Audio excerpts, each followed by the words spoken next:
Bueno, mis hermanos, el día de hoy quería traer una palabra, la titulé Madre formando vidas, pero con un destino eterno. Y es porque comercialmente o por calendario el día de hoy es el Día de la Madre. No sé cuántos lo sabían. Amén. Y quiero decirle algo, y es que esto me parece tan hermoso de la palabra, tan hermoso de la palabra. Así que aprovecho desde acá y de una vez les digo feliz día, mamitas. ¿Sí? Porque me dice, ay, trajo una enseñanza y no nos dijo feliz día.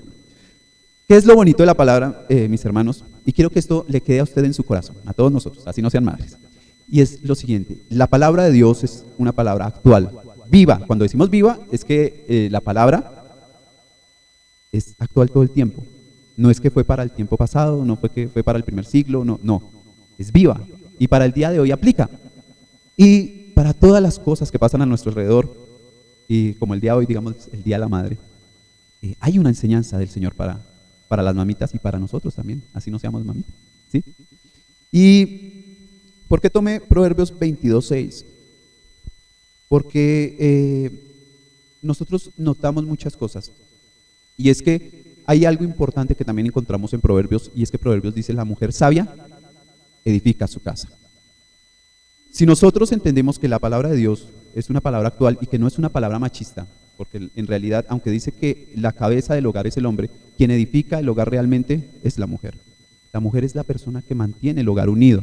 La mujer es la persona que hace que sus hijos crezcan alrededor de la palabra. Muchas veces, y si usted, voy a poner un ejemplo que seguramente usted ha escuchado muchas veces en testimonios, y es cuando se habla, dicen, de esas madres que oran por sus hijos, que sean cristianos o no sean cristianos, son esas personas que fortalecen a sus hijos en su camino, no solamente espiritual, sino cuando están en sus labores por fuera de la iglesia, en los muchachos cuando estudian, cuando trabajan, ¿sí? Cuando se alejan del Señor.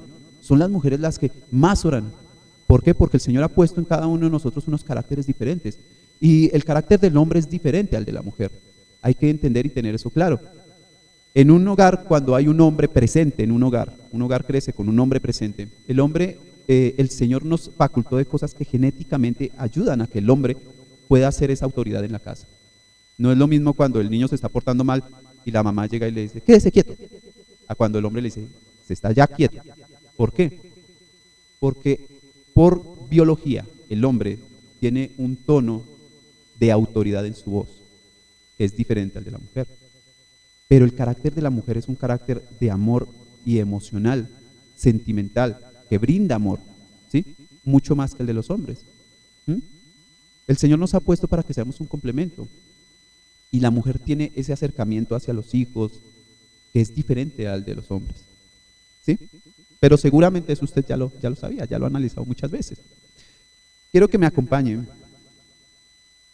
a Éxodo 2. Éxodo 2. Y vamos a ir paso por paso viendo el carácter de la madre en ciertas situaciones bíblicas. Amén. La maternidad siempre fue un propósito de Dios. ¿Sí? ¿Lo sabía? Es un propósito de Dios. Fructificad, dijo el Señor. Amén. Mientras usted va llegando, me recuerdo algo hace poco, vi un video de España, en España, están hablando sobre una ley, y entonces le hacían una pregunta a una señora que estudió medicina, no digo una médica porque tenía sus fallas, que estudió medicina, pero también estaba en el Congreso.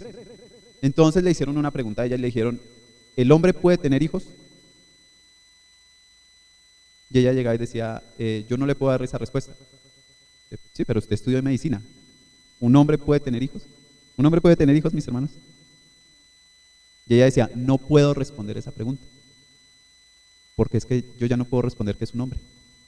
Entonces yo no puedo decirle si un hombre puede o no puede tener hijos. Le dijo, yo no soy, la persona que le estaba preguntando le dijo, yo no soy, no he estudiado biología, no he estudiado nada de eso.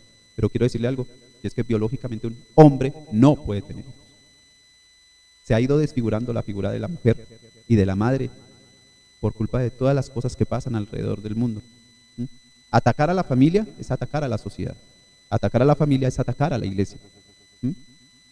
El diablo en eso es muy estratégico y por eso dice la palabra del Señor que un reino contra sí mismo no prevalece. Eso quiere decir que es muy estratégico y tiene buena autoridad el diablo ante todas las huestes de maldad. Amén. Éxodo 2 dice, un hombre de la familia de Leví fue y tomó por mujer a una hija de Leví, o sea, se casaron entre la misma tribu, la que concibió y dio a luz un hijo. Al ver que era hermoso, lo tuvo escondido durante 3 meses, pero no pudiendo ocultarlo más tiempo, tomó una canasta, la calafateó con asfalto y brea, colocó en ella al niño y lo puso entre los juncos, a la orilla del río. Amén. ¿Conoce quién es ese niño? Amén. La mamá, la madre, es protección. Es protección. ¿Cuál es el contexto? Iban a morir los niños israelitas. Pero acá yo estoy leyendo y no me dice que el padre de Moisés lo tuvo escondido o que el padre de Moisés fue el que alistó la canasta. No. Dice, la mujer, hija de Leví, la que concibió y dio a luz un hijo, al ver que era hermoso. Cuando estamos diciendo que al ver que era hermoso, ¿a quién nos estamos refiriendo? A la mamá del bebé. Amén. Ella fue la que procuró el bienestar del niño. ¿Sí? Ella fue la que consiguió la canasta. Ella fue la que la impermeabilizó para que no se fuera a hundir. Pero más adelante nos vamos a dar cuenta que el propósito de Dios no solamente fue ese, sino que más adelante ella misma fue la que amamantó al niño. ¿Sí? Ahora, ¿por qué era esto posible? Si usted se da cuenta, María, la hermana de Moisés, ella se fue junto a la canasta, ¿sí? Pero esto no fue dispuesto únicamente por ella, sino que todo esto fue organizado por su mamá. Pero si nosotros miramos, yo comienzo a leer en la palabra y no veo cuál fue la función que realizó el papá de Moisés. Veo que la protección fue dada ¿por qué? Por su mamá. Ella fue la que lo guardó 3 meses para que él no muriera. La mamá es protección. Acompáñenme a 1 Samuel 1:11. Mientras voy a 1 Samuel 1:11, voy a pedirle el favor a Juanita. Juanita, que tenemos la herramienta de la Biblia. Voy a pedirle que busque Hebreos 11:23. Hebreos 11:23. Mientras ella busca eso y nos lo pone en la pantalla, nosotros vamos a buscar 1 Samuel 1:11. ¿Ya está en la pantalla? Dice la palabra del Señor en Hebreos 11:23, mientras usted va buscando, en 1 Samuel voy a leerlo. Por la fe Moisés, cuando nació, fue escondido por sus padres por 3 meses porque le vieron un niño hermoso y no temieron el decreto del rey. ¿Por qué? Por fe. Amén. La confianza en el Señor. Entonces ya tenemos protección, ¿sí? Y la fe puesta en Dios con el propósito, entendiendo que Dios tiene un propósito con sus hijos. Amén. 1 Samuel 1:11 dice de esta manera: e hizo voto diciendo, Jehová de los ejércitos, si te dignas a mirar la aflicción de tu sierva, te acuerdas de mí y no te olvidas de tu sierva, sino que das a tu sierva un hijo varón, yo lo dedicaré a Jehová todos los días de su vida y no pasará navaja por su cabeza. Si usted toma este pasaje, que bueno, voy a leer ciertos versículos, no lo voy a leer todo. Dice, hubo un hombre en Ramataim, sufita de los montes de Efraín, que se llamaba Elcana, hijo de Jeroboam, hijo de Eliú. Bueno, ahí dice, él tenía 2 mujeres, el nombre de una era Ana y el de la otra era Penina. Penina tenía hijos, pero Ana no los tenía. En el contexto del pueblo judío, ¿sí? Bueno, que en este sería anacronismo decir judío en este momento, pero en el pueblo de Israel en ese tiempo, ellos era muy importante el tema del fruto, de que la mujer tuviera hijos. Y si usted se da cuenta, la mayoría de las mujeres que han tenido un propósito con Dios, ¿sí? Que sus hijos tienen un propósito, han sido estériles, ¿sí? Han sido estériles. ¿Y por qué sucede esto? ¿Por qué el Señor lo hace de esta manera? La respuesta nosotros la tenemos cuando Dios le dice a Sara que va a tener un hijo y ella ya es de avanzada edad. La respuesta sobre por qué el Señor hace estas cosas es porque cuando ella le dicen a Abraham que él va a tener un hijo, que su mujer va a quedar embarazada, ella está escondida y ella lo escucha. No se lo están diciendo directamente a ella lo escucha. ¿Y ella qué hace? Sonríe. Pero sonríe por 2 motivos. Ella no estudió medicina ni nada de eso, pero ella ríe por 2 motivos. El primero llega y dice, me ha pasado la costumbre de las mujeres. O sea, yo ya no tengo el periodo, ya pasé por la menopausia. ¿Cómo voy a tener hijos? Pero la risa, si usted se da cuenta, es porque ella dice adicionalmente que ha perdido su fuerza varonil, Abraham. ¿Eso qué quiere decir? Que Abraham ya no estaba en una posición de tener relaciones sexuales. Ella llegaba y decía, ¿cómo vamos a tener hijos? Pero ahí está la respuesta del Señor de por qué hace la obra de esa manera. El Señor dice, todo es posible para Dios. Ahí es donde se comienza a mostrar la gloria de Dios. Lo hemos dicho acá muchas veces. Y es que la gloria de Dios se muestra en lo que nosotros no podemos hacer. ¿Qué tan glorioso es tener un hijo cuando los dos no son estériles? Pues no, muchas personas tienen hijos. Pero ahí era donde se manifestaba la gloria de Dios, el poder de Dios, en que dos ancianos que no podían tener hijos tuvieran un descendiente. Amén. En el caso de Ana, Ana no podía tener hijos, ¿sí? Ella se sentía afrentada porque la otra esposa del Cana, ¿sí?, lo que hacía era humillarla porque ella tenía hijos y ella no, Ana no tenía. Nos muestra algo muy bonito la palabra del Señor y dice, el verso 6 dice, y su rival la irritaba, enojándola y entristeciéndola porque Jehová no le había dado hijos. Así hacía cada año cuando subía a la casa de Jehová. Bueno, en ese tiempo no había templo, ¿no? Es importante tener en cuenta. Ellos tenían era el tabernáculo. Entonces, cuando iban a la casa de Jehová era cuando iban al tabernáculo. Amén. A la casa de Jehová la irritaba así, por lo cual Ana lloraba y no comía. Y el Cana, su marido, le decía, Ana, ¿por qué lloras? ¿Por qué no comes? ¿Y por qué está afligido tu corazón? ¿No te soy mejor yo que 10 hijos? Después de comer, bueno, ahí encontramos, y mis hermanos me van por eso dije que esta enseñanza no es solo para las madres, ¿sí? Y ustedes me van a dar la razón en esta parte. Muchas veces nosotros, ahí se nota, mi hermano, se nota el carácter del hombre. El carácter del hombre muchas veces es así, es un carácter fuerte. A veces dicen, uy, es que usted es insensible, uy, usted es un insensible. Porque ¿qué le contesta él? Si lo pasáramos a este tiempo, ¿sí? Lo pasamos a este tiempo, llega y llega la esposa llorando y dice, es que yo quiero tener hijos, no he podido tener hijos. Y llora y ya no quiero comer, ya no quiero. Y entonces él le dice, ¿pero por qué llora? Si yo soy mejor que usted tuviera 10 hijos. ¿No le parece mejor tenerme a mí que tener 10 hijos? ¿Sí? Esa es la respuesta que le dio, ¿no? ¿Sí? Pero ella deseaba tener hijos. ¿Sí?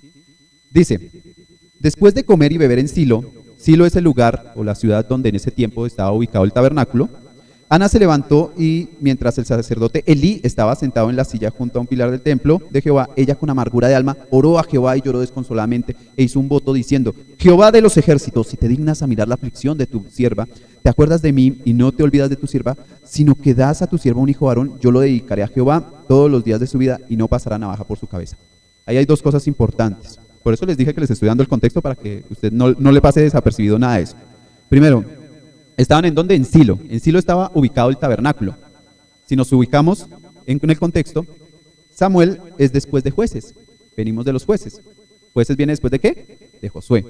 En Josué se toma la tierra prometida. Ellos cuando entran a la tierra prometida toman una decisión y es que como se reparte la tierra, ellos no pueden tener un tabernáculo en cada tribu, sino que toman la decisión de tener un solo lugar donde se va a dejar el tabernáculo y a ese lugar deben venir. Por eso es que Ana llegaba ahí, porque si usted se da cuenta, ellos eran de la tribu de Leví.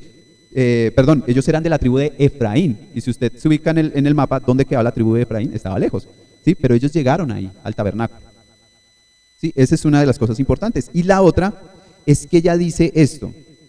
Dice, hizo voto diciendo Jehová de los ejércitos, si te dignas a mirar la aflicción de tu sierva, te acuerdas de mí y no te olvidas de tu sierva, sino que das a tu sierva un hijo varón, yo lo dedicaré a Jehová todos los días de su vida y no pasará navaja por la cabeza. En Deuteronomio a nosotros nos dan algo que se llama el voto del nazareato. No sé si ustedes recuerdan a Sansón. ¿Sí? Sansón tenía un voto de nazareato, exactamente similar. ¿Sí? ¿Qué pasó? Le dieron un hijo, entonces ellos dijeron, lo vamos a dedicar a Jehová, no pasará navaja por su cabeza. Bueno, y todas las condiciones que traía el nazareato, no se va a acercar a ningún muerto, no va a consumir del fruto de la vida, o sea, no va a tomar vino, ¿sí? Entonces ella desde el momento le dice, Señor, si tú me das un hijo, ese hijo no va a ser para mí. De una vez ese hijo te lo voy a dedicar a ti, o sea, va a ser para ti. Y va a tener un voto para ti, y va a estar en el templo. Mientras ella oraba largamente delante de Jehová, Elí observaba sus labios, pero Ana oraba en silencio y solamente se movían sus labios. Su voz no se oía, por lo que Elí la tuvo por ebria. ¿Amén? Dice el verso 15, pero Ana le respondió, no, señor mío, no soy una mujer, soy una mujer atribulada de espíritu, no he bebido vino ni sidra, sino que he derramado mi alma delante de Jehová. No tengas a tu sierva por mujer impía, porque solo por la magnitud de mis congojas y de mi aflicción he estado hablando hasta ahora. Amén. Muchas veces hay que tener uno en cuenta que la fe es una fe particular y personal para con Dios. Es algo que también llevo mucho tiempo, digamos, que enseñando, no solamente aquí, sino en otros lugares, porque a veces nosotros tratamos de imponer nuestra fe a los demás. Y lo que pasa es que algunos tienen más fe en unas cosas que en otras. Y digamos, yo estoy seguro que hay personas que tienen mucha más fe en unas cosas que yo, ¿sí? Y nosotros no podemos imponer estándares en todas las cosas, y es importante que en la adoración o en la oración no hay un estándar de cómo debe ser la oración.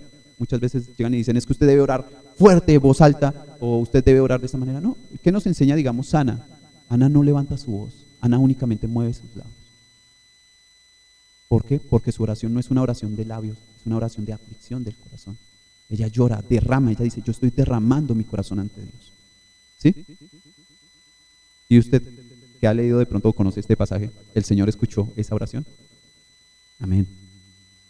Él la escuchó. Ella no tuvo que llegar y hacer lo que hacían los fariseos, que se paraban en las puertas de las plazas a grito completo a orar. Muchas veces la gente pasaba y le decía, Rabí, y él seguía orando durísimo para que la gente. Por eso, cuando llegaba, esto que estoy diciendo es algo que habla un historiador, y es que cuando se llegaban a las plazas los fariseos se reconocían por eso, porque ellos se hacían en las esquinas, y en las esquinas de las plazas es donde la gente entraba, y ellos oraban a fuerte voz, y cuando alguien se acercaba a hablarles, no les podía hablar, porque ellos no prestaban atención, ellos seguían orando, ¿sí? No se trata de la forma no es lo que especifica lo que nosotros hacemos, es lo que nace de el corazón. Amén. ¿Qué hacía Ana? Derramar su corazón al Señor por un hijo. Nosotros dijimos que la mujer es protección, dijimos que la mujer tiene fe en el propósito de Dios para sus hijos, pero la mujer ora y vela por su descendencia. En este caso, estábamos hablando sobre qué tan bíblico es el aborto.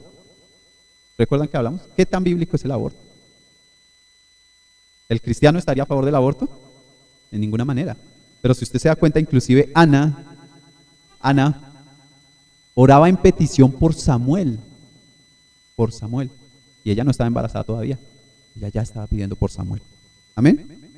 ¿Qué tal si me acompaña a Lucas 2, 49?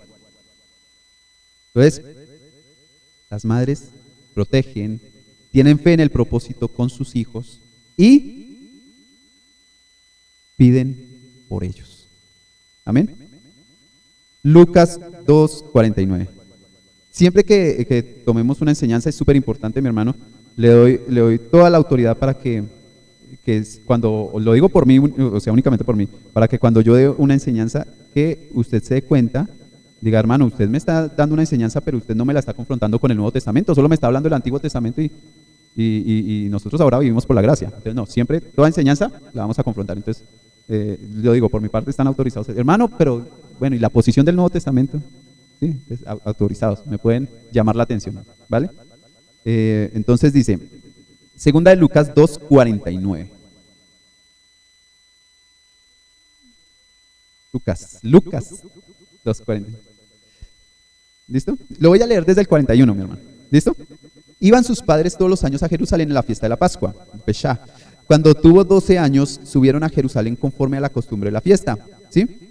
Todos los años habían 3 fiestas solemnes en las cuales todos debían reunirse. Después de que se pasó el tabernáculo a Jerusalén, que se hizo el templo, todos iban al templo 3 veces al año. ¿Sigue pasando ahorita? Sí, mi hermano. Los judíos siguen yendo 3 veces al año solamente al muro de los lamentos, pero siguen yendo. Esas son sus fiestas solemnes. Al regresar ellos, acabada la fiesta, se quedó el niño Jesús en Jerusalén, sin que lo supieran José y su madre. Pensando que estaba entre la compañía, anduvieron durante un día y lo buscaban entre los parientes y los conocidos, pero como no lo hallaron, volvieron a Jerusalén buscándolo. Aconteció que 3 días después lo hallaron en el templo, sentado en medio de los doctores de la ley. Imagínense, mi hermano, oyéndolos y preguntándoles, y todos los que oían se maravillaban de su inteligencia y de sus respuestas. Cuando lo vieron se sorprendieron. Amén. Entonces, él era hijo de un carpintero. A los 12 años que tenía Jesús, si él fuera un niño que hubiera estado con algún tipo de, digamos, de acompañamiento por algún rabino o algo así, él podía comenzar a estudiar en una escuela de rabinos. Él podía haber comenzado a estudiar. Pero lo que sorprende muchas veces por Jesús es porque él no tenía ese tipo de conocimiento para los demás, para la gente. O sea, la gente no conocía que Jesús estuviera en una sinagoga estudiando, no. Y lo que se sorprenden los doctores de la ley es de las preguntas que él hace. Dice, aconteció que 3 días después lo hallaron en el templo sentado en medio de los doctores de la ley, oyéndolos y preguntándolos. Y todos los que oían se maravillaban de su inteligencia y de sus respuestas. ¿Por qué? No tenían al niño Jesús en el radar de los niños que de pronto estaban estudiando con todos ellos. ¿Sí? Y dijo su madre, acá vamos a lo específico. Hijo, ¿por qué nos has hecho esto? Tu padre y yo te hemos buscado con angustia. Entonces él les dijo, ¿por qué me buscáis? ¿No sabíais que en los negocios de mi padre me es necesario estar? Pero ellos no lo entendieron. Amén. En ese momento no lo entendieron.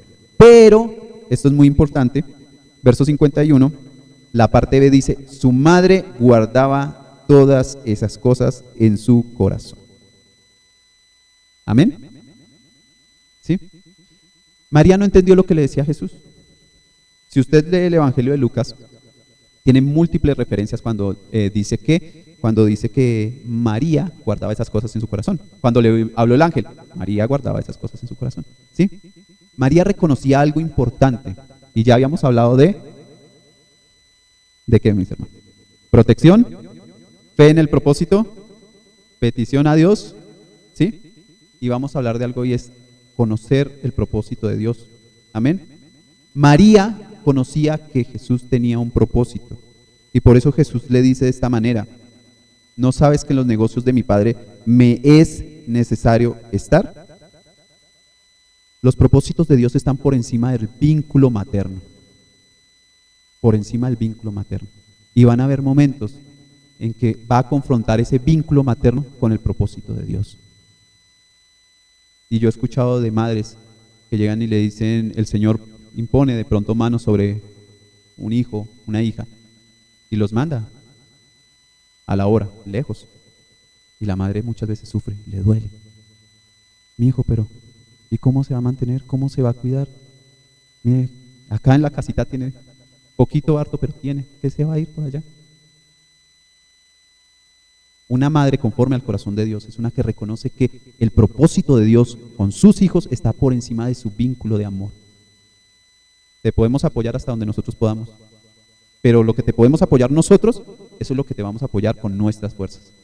Pero hay uno que es más fuerte, que lo tiene todo y que te puede llevar más allá de lo que tú piensas. Amén.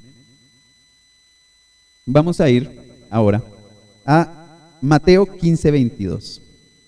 Habíamos dicho que las madres piden a Dios por sus hijos, pero la madre también intercede, ¿sí? Intercede con Dios por sus hijos.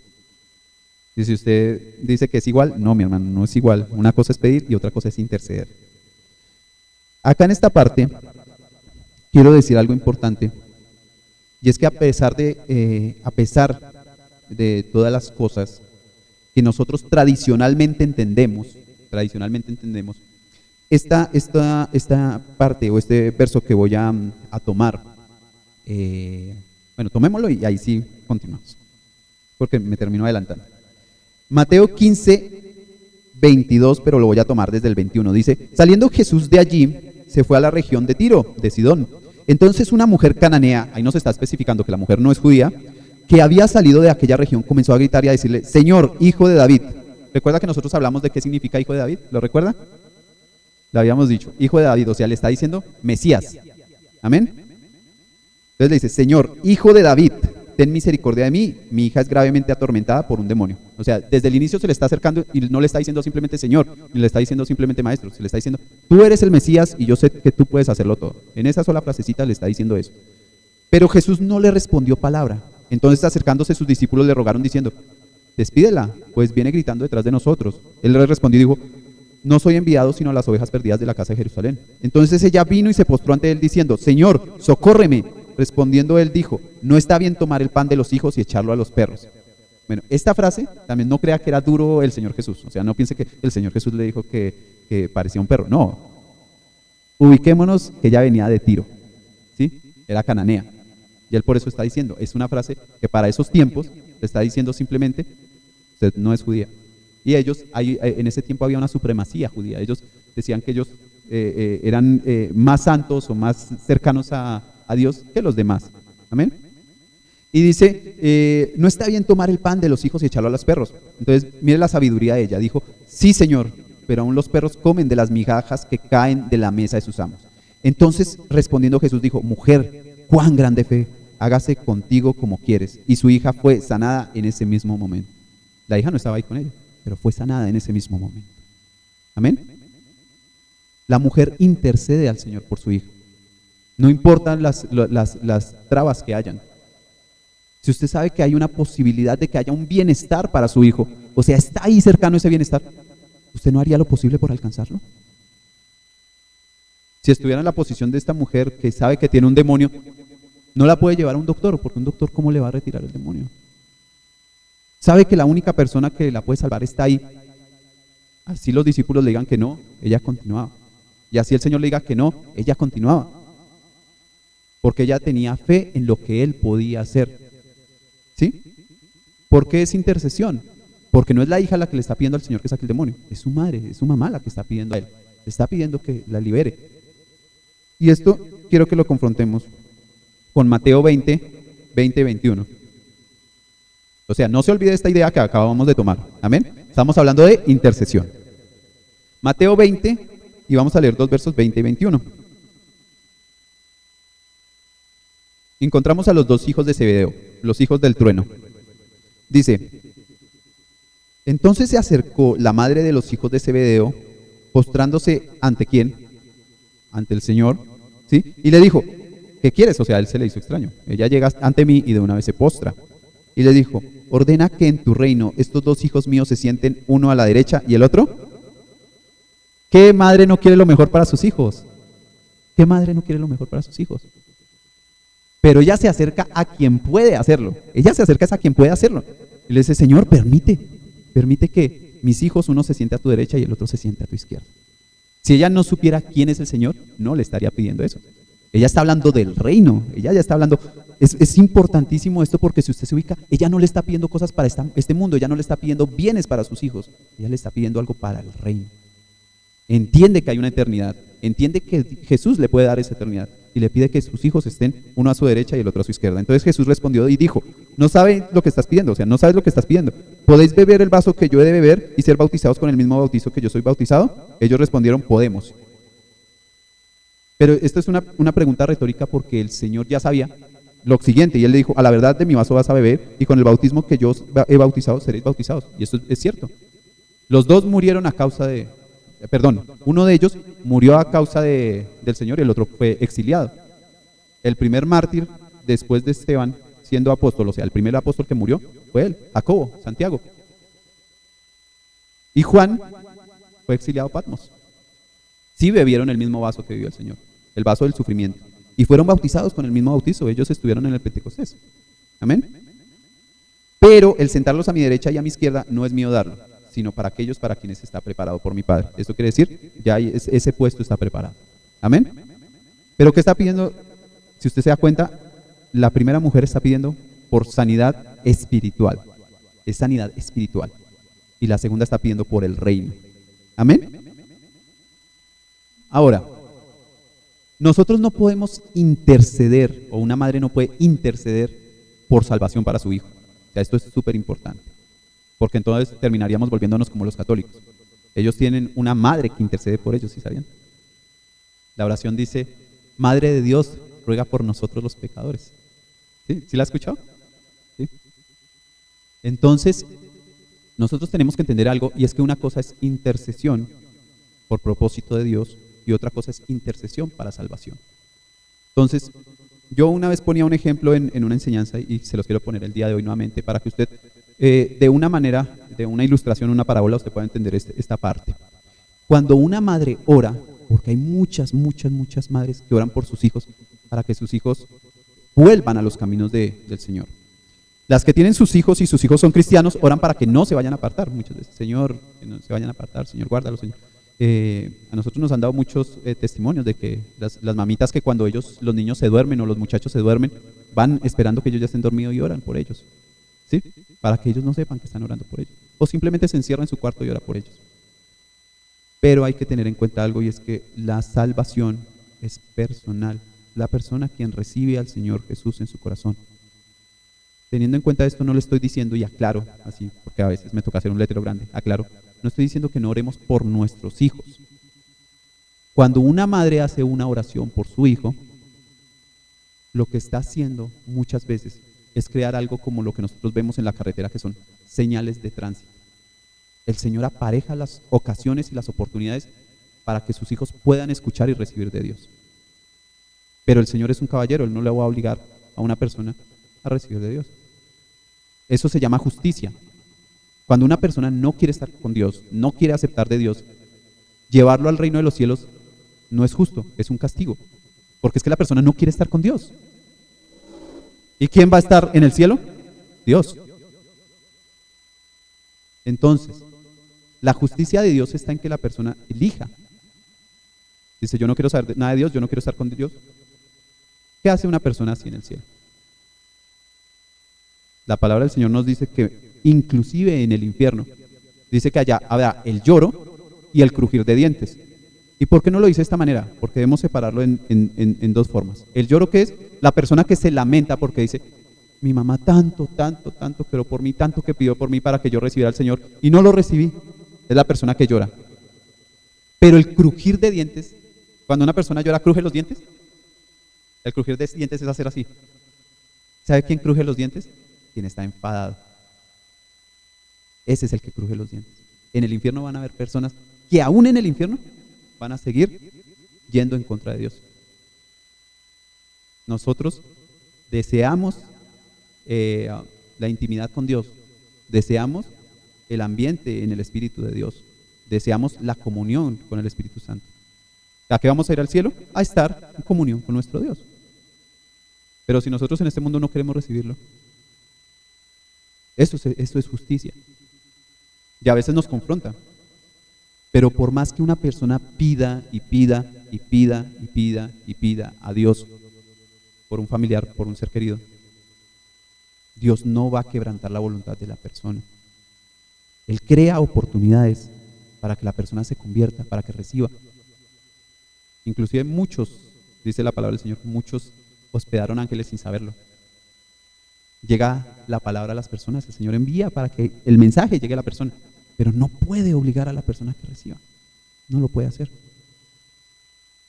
Porque si nosotros creyéramos eso, pensaríamos como María, que María es quien nos lleva a nosotros hacia el Señor. Eso es lo que piensan los católicos. Amén.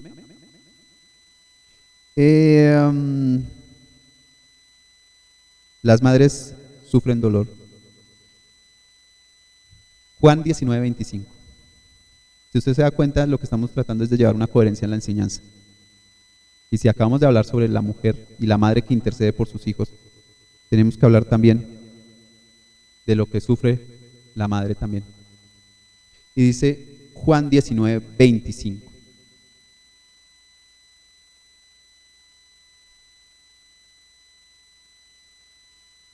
No, leamos desde el 25. Estaban junto a la cruz de Jesús su madre y la hermana de su madre, María, la mujer de Cleofas, María Magdalena, cuando vio Jesús a su madre y a su discípulo a quien amaba, o sea, a Juan, que estaba presente, dijo a su madre, mujer, he ahí a tu hijo. Después dijo a su discípulo, he ahí a tu madre. Y desde aquella hora el discípulo la recibió en su casa.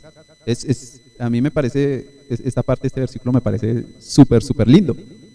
¿Sabe por qué? Porque Juan ya llevaba tanto tiempo con el Señor Jesús que le entendió clarísimo lo que él le estaba diciendo. El Señor Jesús no le dijo que ahora ella iba a ser su mamá, no. Juan le entendió claro y le dijo, me está diciendo que ahora yo estoy a cargo de María. Entonces, ¿qué hizo aquella misma hora? El discípulo la recibió en su casa, se la llevó para su casa. O sea, él entendió que lo que le estaba diciendo era, ahora tú eres responsable de mi mamá. ¿Sí? Después de esto, sabiendo Jesús que ya todo estaba consumado, dijo para que la escritura se cumpliera, tengo sed. Había allí una vasija llena de vinagre, entonces ellos empaparon en vinagre una esponja y poniéndola en un hisopo se le acercaron a la boca. Cuando Jesús tomó el vinagre, dijo, consumado es, e inclinando la cabeza, entregó el espíritu. Esta es una pregunta para las mamás, para las mamitas. Las mamitas, todas son mamitas. Todas, Juanita, no, son mamitas. El dolor de María, viendo a su hijo sufrir, ¿sí? Viendo a su hijo sufrir ahí en la cruz del Calvario. Hay una diferencia entre el dolor de una madre sabiendo que algo se puede remediar, pero el dolor de María era sabiendo que eso era necesario. Era necesario. Porque si Jesús no moría ahí, ni siquiera María tenía salvación. Ahí se está jugando también la salvación de María. Ella sabía que su hijo estaba en ese momento tenía que morir. Era su propósito. Y esto lo podemos poner en paralelo con lo que nos pasó anteriormente que estábamos hablando. De saber que hay un propósito y ese vínculo materno no puede estar por encima del propósito que Dios tiene para sus hijos. Amén. Sé que esto de pronto es confrontante. Decía alguna vez una hermana llegaba y decía, pero mi chinito. Sí, pero Dios tiene un propósito más grande. Tiene un propósito más grande. Y yo lo entiendo porque es doloroso. Pero ustedes como madres lo van a entender más que yo. El dolor de ese ser que salió de su vientre, que salió de adentro de ustedes 9 meses. Por eso digo, cuán grande amor tiene el Señor.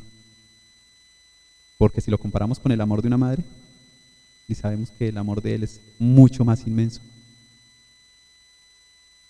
Y yo lo digo para cerrar esta enseñanza. Para cerrar esta enseñanza, no hay amor más hermoso. No hay amor más hermoso.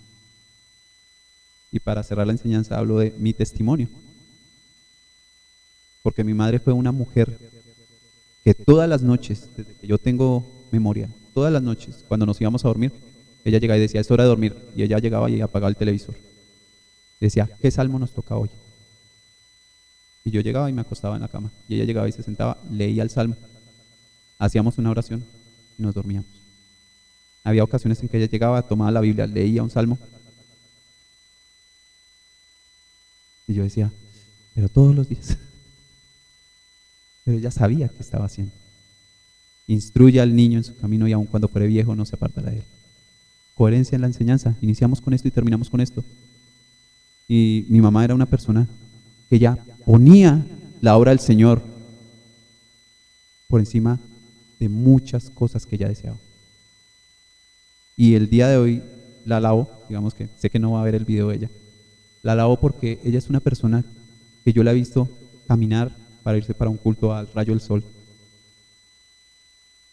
Ella es una persona que nosotros íbamos a visitarla y ella llegaba y decía, primero mi servicio al Señor, si ustedes se quedan acá en la casa, quédense, pero yo me voy porque voy a ir primero, llego temprano, tengo que ir a hacer aseo al salón, hago aseo y ahí sí estoy encargada del culto. Entonces, ¿esto qué quiere decir? ¿Cuál es el amor más grande para ustedes como madres? Y se los voy a decir en ese momento porque de aquí parte la responsabilidad de la palabra del Señor dada a aquellos que están escuchando. Y es la verdad confrontante y es la siguiente. El amor de una mujer se demuestra al dirigir a sus hijos hacia Cristo. Orar no es suficiente. Hay que someternos todo a la voluntad de Dios. Formar no es suficiente. Debemos entregar a Dios nuestros hijos. Él define el resultado de sus vidas y su eternidad. Amén. Entonces, mis hermanas, el amor suyo como madres es grande, inmenso. Y las alabo por todas las cosas que ustedes han hecho durante toda su vida. Pero hoy es un buen momento para que confrontemos con el deseo, uno, de tener la claridad de que nuestros hijos tengan una eternidad en el cielo, junto a nosotros, primero que todo. Y si ya tenemos esa seguridad, de que ellos cumplan su propósito en Dios.